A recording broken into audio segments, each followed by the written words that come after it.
আসসালামু আলাইকুম বন্ধুরা, আজকে আমরা দেখতে চলেছি 1999 সালে মুক্তিপ্রাপ্ত একটি দারুণ মুভি স্টুয়ার্ট লিটল, যেখানে একটি ছোট্ট ইঁদুর কিভাবে একটি মানুষের পরিবারের সদস্য হয়ে ওঠে সেটাই দেখানো হয়েছে। তো গল্পটা শুরু করার আগে যদি এখনো চ্যানেলটি সাবস্ক্রাইব না করে থাকো তাহলে সাবস্ক্রাইব করে বেল আইকনটি অন করে দিও। গল্পের শুরুতে আমরা দেখতে পাই লিটল ফ্যামিলিকে। তো সেখানে জর্জ আজকে অনেক খুশি ছিল, কারণ আজকে তার জন্য একটি ভাই দত্তক নেওয়া হবে।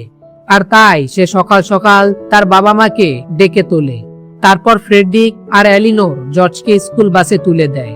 পরে তারা দুজন একটি শিশু আশ্রয় কেন্দ্রে চলে যায়। সেখানে তারা দায়িত্বে থাকা একটি মহিলার সাথে দত্তক নেয়ার বিষয়ে কথা বলে এবং মহিলাটি তাদেরকে বাচ্চাগুলোর কাছে নিয়ে যায়। তারপর ফ্রেডরিক আর এলিনোর সেখানে বাচ্চাগুলোকে দেখছিল। তখনই তাদের দুজনার মাঝে থেকে কেউ একজন কথা বলে ওঠে। তারপর তারা নিচে তাকিয়ে গল্পের প্রধান চরিত্র স্টুয়ার্টকে দেখতে পায়। সেখানে স্টুয়ার্ট বলতে থাকে যে আপনারা কনফিউজ হবেন না, এত সুন্দর সুন্দর বাচ্চা থেকে একজনকে বেছে নেওয়া আসলে খুব কঠিন হয়, কিন্তু যখন একটি বাচ্চা তাদের কাছে আসে এবং সে বাচ্চাটির মিষ্টি কথায় তাদের মন ছুঁয়ে যায়, তখন তারা সেই বাচ্চাটিকে নিজের সন্তান হিসেবে গ্রহণ করে নেয়। কিন্তু এখানে এমনও কিছু বাচ্চা আছে যাদেরকে কেউ নিতে চায় না, যেমন আমি। এই কিউট কথাগুলো শুনে ফ্রেডরিক ও এলিনোর স্টুয়ার্টকে পছন্দ করে ফেলে এবং তারা তাদের ছেলে হিসেবে স্টুয়ার্টকে নিয়ে নেয়। তারপর স্টুয়ার্ট তার নতুন মা বাবার সাথে বাড়ি চলে যায়। তারপর বাড়িতে ফিরে ফ্রেডরিক ও এলিনোর স্টুয়ার্টকে লিটল ফ্যামিলির সবার সাথে পরিচয় করিয়ে দিচ্ছিল। তখনই একটি বিড়াল এসে তাকে খপ করে গিলে ফেলে, আর এই বিড়ালটির নাম ছিল স্নোবেল। সে লিটল ফ্যামিলির পোষা বিড়াল। তারপর তার বাবা মা বলতে থাকে, তুমি এখনই স্টুয়ার্টকে বের করো, না হলে তোমার খবর আছে। এ কথা শুনে স্নোবেল স্টুয়ার্টকে ছেড়ে দেয় এবং তারা বলে, আর কখনো যদি তুমি স্টুয়ার্টকে ক্ষতি করার চেষ্টা করো তাহলে তোমাকে ঘর থেকে বের করে দেব। সেখানে আমরা দেখতে পাই জর্জ স্কুল শেষে বাড়ি ফিরে আসে। সে তার নতুন ভাইকে দেখার জন্য অনেক বেশি এক্সাইটেড ছিল। তারপর যখন তার বাবা মা তাকে স্টুয়ার্টের সাথে পরিচয় করিয়ে দেয়, তখন জর্জ স্টুয়ার্টকে দেখে পছন্দ করে না। এজন্য স্টুয়ার্ট অনেক কষ্ট পায়। তারপর তার বাবা মা স্টুয়ার্টকে বলে, কোনো ব্যাপার না, আস্তে আস্তে সব ঠিক হয়ে যাবে। তারপর তারা সবাই রাতের খাবার খেয়ে ঘুমোতে চলে যায় এবং ঘুমানোর সময় স্টুয়ার্টকে তার নতুন মা গুড নাইট জানিয়ে ঘুমোতে চলে যায়। আর তখনই সে রুমে স্নোবেল চলে আসে। তাকে দেখে স্টুয়ার্ট অনেক ভয় পায়। সেখানে স্নোবেল বলতে থাকে, তোমার মতো ইঁদুরের জন্য এত সুন্দর খাট আর আমি মাটিতে শুই। স্টুয়ার্ট বলে, আমি আপনার জন্য কি করতে পারি? আমি কি আপনাকে একটু চুলকে দেব? তারপর স্নোবেল বলে, বেশি কথা বললে গিলে ফেলবো, তখন পেটে গিয়ে চুলকবে। তারপর সে স্টুয়ার্টকে হুমকি দিয়ে চলে যায়। পরের দিন সকালে আমরা দেখি তাদের মা মিসেস লিটল জর্জ এবং স্টুয়ার্টকে ডেকে তোলে এবং ঘুম থেকে উঠে তারা দুজন ব্রাশ করছিল। তখন তাদের মা জর্জকে তার কাপড় খুলে বাকেটে রাখতে বলে, কিন্তু ভুলবশত জর্জের কাপড় স্টুয়ার্টের ওপর গিয়ে পড়ে, যার কারণে কাপড়ের সাথে স্টুয়ার্ট বাকেটে চলে যায়। সেটি আর তাদের মা দেখতে পায় না। সে স্টুয়ার্টকে সহই ওই কাপড় ওয়াশিং মেশিনে দিয়ে দেয়। তারপর আধা ঘন্টা ধরে স্টুয়ার্ট ধুলাই হওয়ার পরে তার মা তাকে দেখতে পায় এবং তাকে বের করে। সেখানে ঠান্ডা পানিতে ভেজার কারণে তার জ্বর চলে আসে। কিছুদিন পরে সে সুস্থ হয়ে যায়। তারপর তার বাবা মা তাকে সকল আত্মীয়দের সাথে পরিচয় করিয়ে দেওয়ার জন্য একটি পার্টির আয়োজন করে। সেখানে সকল আত্মীয়রা স্টুয়ার্টের জন্য অনেক গিফট নিয়ে আসে। তারা স্টুয়ার্টের সাথে দেখা করে অনেক আনন্দিত হয়। সবাই তাকে অনেক পছন্দ করে। কিন্তু সেখানে সবার সামনে জর্জ স্টুয়ার্টকে তার ভাই হিসেবে অস্বীকার করে। পার্টি শেষ হওয়ার পরে স্টুয়ার্ট দুঃখী মন নিয়ে তার বাবা মার কাছে যায় এবং সে তার আসল বাবা মার সম্পর্কে জানতে চায়। তারপর মিস্টার এন্ড মিসেস লিটল তাকে জানায় যে তারা তার আসল বাবা মা সম্পর্কে খোঁজ নেবে। পরের দিন সকালে মিস্টার এন্ড মিসেস লিটল ওই শিশু আশ্রয় কেন্দ্রে চলে যায়। সেখানে তারা দায়িত্বে থাকা ওই মহিলাটিকে স্টুয়ার্টের বাবা মার সম্পর্কে জিজ্ঞেস করে। তারপর সিন শিফট হয় আর আমরা দেখতে পাই স্নোবেল বাসায় খাবার খাচ্ছিল। তখনই তার বন্ধু মন্টি সেখানে চলে আসে এবং সে ওইখানে স্টুয়ার্টকে দেখতে পায়। যখন সে জানতে পারে যে স্টুয়ার্ট স্নোবেলের মালিক, তখন মন্টি হাসতে হাসতে গড়াগড়ি খায় এবং সে স্নোবেলকে নিয়ে উপহাস করতে থাকে। তাই স্নোবেল স্টুয়ার্টের উপর অনেক রেগে যায় এবং তাকে মারার জন্য ধাওয়া করতে থাকে। তখন স্টুয়ার্ট বাঁচার জন্য জর্জের রুমে প্রবেশ করে এবং সে জর্জের সাথে খেলতে থাকে। তারপর জর্জও তাকে পছন্দ করে ফেলে, কিন্তু সে বলে যে আমি তোমাকে কখনোই ভাই হিসাবে মানতে পারবো না, তুমি চাইলে বন্ধু হতে পারো। তারপর স্টুয়ার্ট একটু মন খারাপ করে, কিন্তু সে তাও বলে ঠিক আছে, কোনো সমস্যা নেই।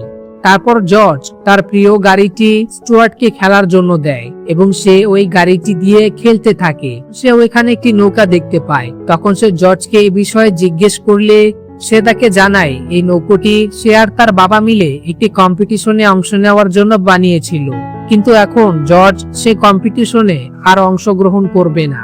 সেটা শুনে স্টুয়ার্ট তাকে মোটিভেট করতে থাকে। তারপর জর্জও রাজি হয়ে যায়। তাই তারা দুজন মিলে নৌকোটির বাকি কাজগুলো শেষ করে ফেলে।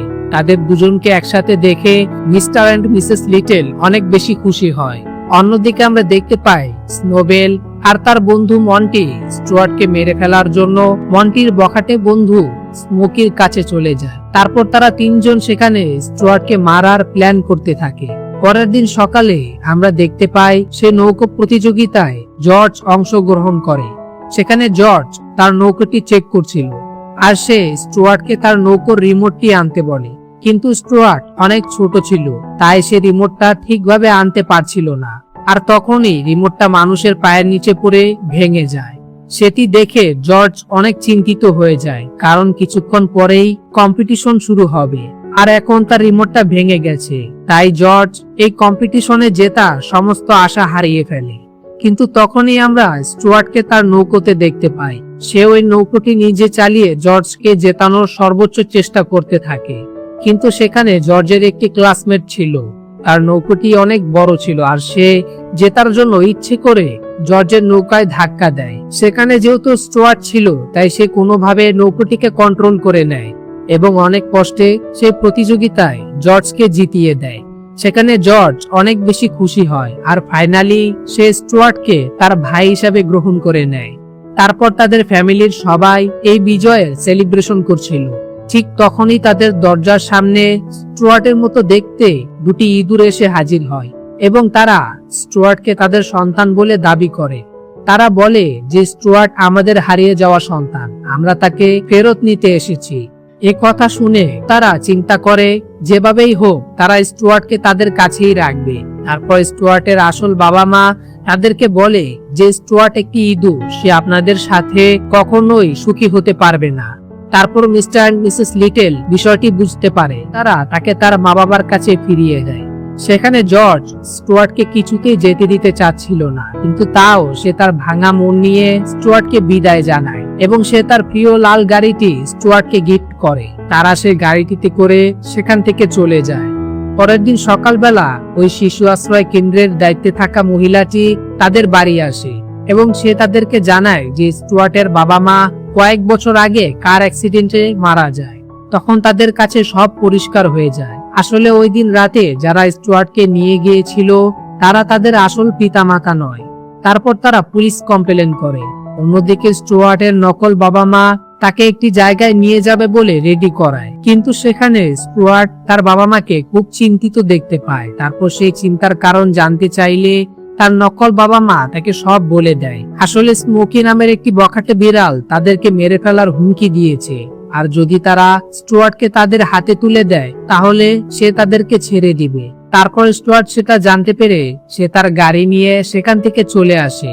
অন্যদিকে মিস্টার এন্ড মিসেস লিটল স্টুয়ার্টকে খোঁজার জন্য পুরো শহরে মিসিং পোস্টার ছাপিয়ে দেয়। এইদিকে মন্টি আর বখাটে স্মোকি যখন জানতে পারে সেই ইঁদুর দুটি তাদের সাথে বেইমানি করেছে আর স্টুয়ার্ট সেখান থেকে পালিয়ে গিয়েছে, তখন তারা স্টুয়ার্টকে ধরার জন্য উঠে পড়ে লাগে আর তারা স্টুয়ার্টকে পেয়েও যায়। তারপর তারা স্টুয়ার্টকে খাওয়ার জন্য তাকে ধাওয়া করতে থাকে, কিন্তু স্টুয়ার্ট কোনোভাবে সেখান থেকে বেঁচে ফিরে এবং ফাইনালি সে তাদের বাড়িতে চলে আসে।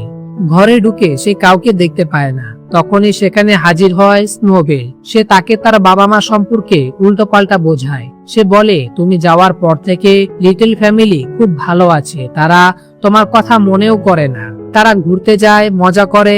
আসলে স্নোবেল চাচ্ছিল না যে স্টুয়ার্ট এ বাড়িতে থাকুক, আর সেটাই হয়। স্টুয়ার্ট কষ্ট পেয়ে সেখান থেকে চলে যায়। তার চলে যাওয়ার পর লিটল ফ্যামিলি বাড়ি ফিরে আসে। তাদের সবার অনেক বেশি মন খারাপ ছিল, কারণ তারা এখনো স্টুয়ার্টকে খুঁজে পায়নি। সেখানে তারা কেউই রাতের খাবার খায় না। আর এসব দেখে স্নোবেলও অনেক কষ্ট পায়, আর তাই সে ঠিক করে স্টুয়ার্টকে যে করেই হোক ফিরিয়ে আনবে। তখনই সেখানে মন্টি আসে। সে বলে, আমি স্টুয়ার্টকে পার্কে দেখেছি। তারপর অন্য বিড়ালরা তাকে খোঁজার জন্য পার্কে চলে যায়। ঠিক তখনই স্নোবেল স্টুয়ার্টকে একটি গাছে দেখতে পায়। এই কথাটি সে বাকি বিড়ালদের বলে না, কারণ সে স্টুয়ার্টকে বাঁচাতে এসেছিল। কিন্তু দুর্ভাগ্যবশত বাকি বিড়ালরাও তাকে দেখে ফেলে, তাই তাকে খাবার জন্য সবাই গাছে উঠে পড়ে। সেখানে স্নোবেল স্টুয়ার্টকে বাঁচানোর চেষ্টা করে। তারপর স্নোবেল আর স্টুয়ার্ট মিলে সে বখাটে বিড়ালগুলোকে একটি ঝিলে ফেলে দেয় এবং সেই বিড়ালগুলো ভয় পেয়ে সেখান থেকে চলে যায়। তারপরে স্নোবেল স্টুয়ার্টকে বলে, লিটল ফ্যামিলি তোমাকে অনেক বেশি ভালোবাসে। তারা দিন রাত তোমাকে পাগলের মতো খুঁজে বেড়াচ্ছে। তুমি এখনই বাড়িতে চলো। আর তারপর সে স্নোবেলের পিঠে চড়ে বাড়িতে চলে আসে। সেখানে তার বাবা মা এবং ভাই তাকে দেখে অনেক বেশি খুশি হয় এবং সেও অনেক খুশি হয়, কারণ সে ফাইনালি আবার তার পরিবারকে ফিরে পেয়েছে। আর এভাবেই এই মুভিটির প্রথম পর্ব শেষ হয়ে যায়। বন্ধুরা, তোমরা যদি এই মুভিটির দ্বিতীয় পর্বের এক্সপ্লেনেশন দেখতে চাও তাহলে কমেন্টে জানিয়ে দিও। আর ভিডিওটি যদি ভালো লেগে থাকে তাহলে আমাদের এই চ্যানেলটিকে সাবস্ক্রাইব করে বেল আইকনটি অন করে দিও। দেখা হচ্ছে নেক্সট ভিডিওতে। ততক্ষণ পর্যন্ত ভালো থাকো, সুস্থ থাকো। আসসালামু আলাইকুম।